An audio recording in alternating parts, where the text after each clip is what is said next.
There's been several interesting new product announcements in the last few days. In this video, we'll talk about some of the ones that excite me the most. Now, some of these are official product announcements, some of them are leaks, but we'll talk about them all. The first one that we heard about is the Nord Organ 3. Now there's been a Nord C1, C2 and C2D. These are a dual organ Hammond organ emulation from Nord.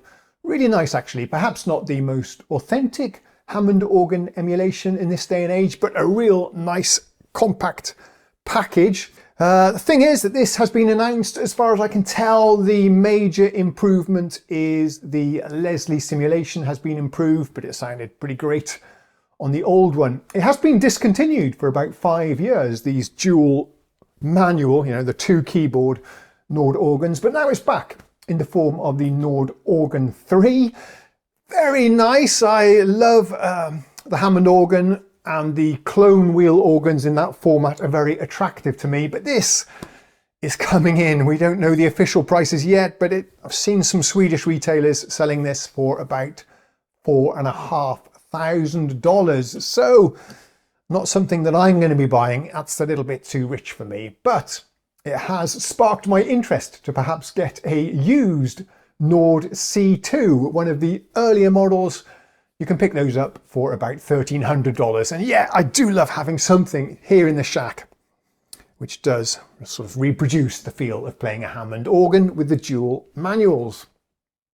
Okay, there's been a few organ related announcements. The Stage keyboard seems to be a hot trending topic this year. The next one is from Vicant. It's the Legend 1. Now this seems to be a nice alternative to something like the Nord Electro or Yamaha YC. It's a organ focused Stage keyboard with all the physical drawbars on the front, but even capable of producing some nice electric piano sounds, perhaps even acoustic piano sounds, some synth sounds, and you can use the drawbars here to sculpt the sound of the synth sounds, but the details are a little bit vague. But what we do know is that the Vicant Legend series has some of the very best Hammond organ emulations on the market, perhaps even better than Hammond's own digital recreations. So yeah, it will be very interesting to see how this one sounds. It looks like a very nice package.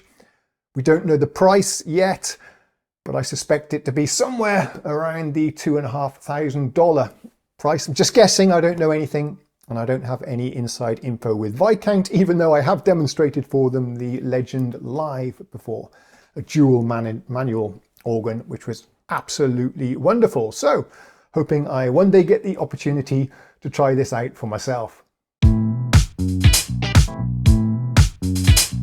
The next product was leaked, but we'll talk about it anyway. It's from Roland. It's called the Vstage, and this seems to be a nice alternative perhaps to something like the Nord Vstage range of keyboards, and it's priced similarly. Seems to be around the $3,500 price mark, so very expensive. I'm expecting something really great and very well constructed at this price. It will be using the Roland VK organ model, which is pretty nice, but the last time I played it was about 15 years ago. It sounded great then, but I'm not sure how it holds up against the competition nowadays. We'll just have to wait and see how it sounds. But I think the nice thing about this keyboard is that it is, of course, Zencore compatible. It's probably then going to have the nicest synthesizer engines of any of these Stage keyboards, with all of the fabulous sounds that Zencore provides, nice emulations of Junos, Jupiters, and so on. You can even load model expansions into the Vstage, which is pretty cool if you want the ultimate in accuracy for your vintage Roland synths. As for the pianos, I'm not sure what it's using for the acoustic pianos, but for the electric pianos, it's using the Supernatural engine, which is fine, perhaps not giving you the most character because it's not using samples. Well, it's using a combination of samples and modeling, but yeah, it's fine. It gets the job done, very responsive to play, but as I said, perhaps not the greatest character in the sounds, but we'll have to see what it sounds like when we get our hands on the Vstage. So the next release is official. It's been on the KORG website and there's teaser videos and so on. It is the re-release of the KORG KRONOS, now called the KRONOS 3. Now this is a funny one. KORG very quietly discontinued the KRONOS 2 about 4 years ago and launched the Nautilus, which was their flagship keyboard alternative to the KRONOS. It was basically a KRONOS, all the exact same 9 sound engines, but with a stripped down control panel. You had a medium-sized LCD screen that you could control everything with, but all of the buttons, most of the buttons, the physical faders and controls from the KRONOS had been removed, but otherwise the same. So you could get all of the KRONOS sounds for about half of the price in the KORG Nautilus, which is still available today. But now we see the re-release of the KRONOS, which is basically the Nautilus, but they've put all of the KRONOS controls back onto it.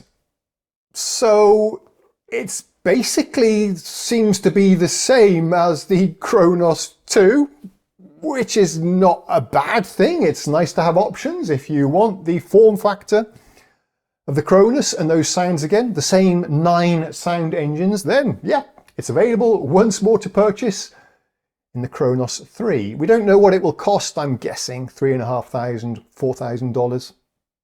The only strange thing is that the KRONOS 2 was released 15 years ago now, I think I'm correct in saying. And the KRONOS 3 released now in the coming months seems to be pretty much the same as the KRONOS 2. So it's a re-release of a 15-year-old synth, 11-year-old synth, something like that. You'd think with all of that time, perhaps KORG could have made some more significant improvements, added maybe some sound engines from the wave state, the mod wave, multi-poly and so on. But no, it's basically the same as the KRONOS 2. It looks the same kind of screen, same controls, but with some slight improvements, perhaps to the memory, CPU, SSD size and so on. So yeah, see it as a slight refresh, but it's great to see once again the release of a new KRONOS. I know many of you have been asking for it. That's what caught my eye so far. Next week is the start of the NAMM show, where all of these products will be unveiled and probably many more as well. So if anything else exciting happens, I'll let you know. Thanks for watching. Cheerio.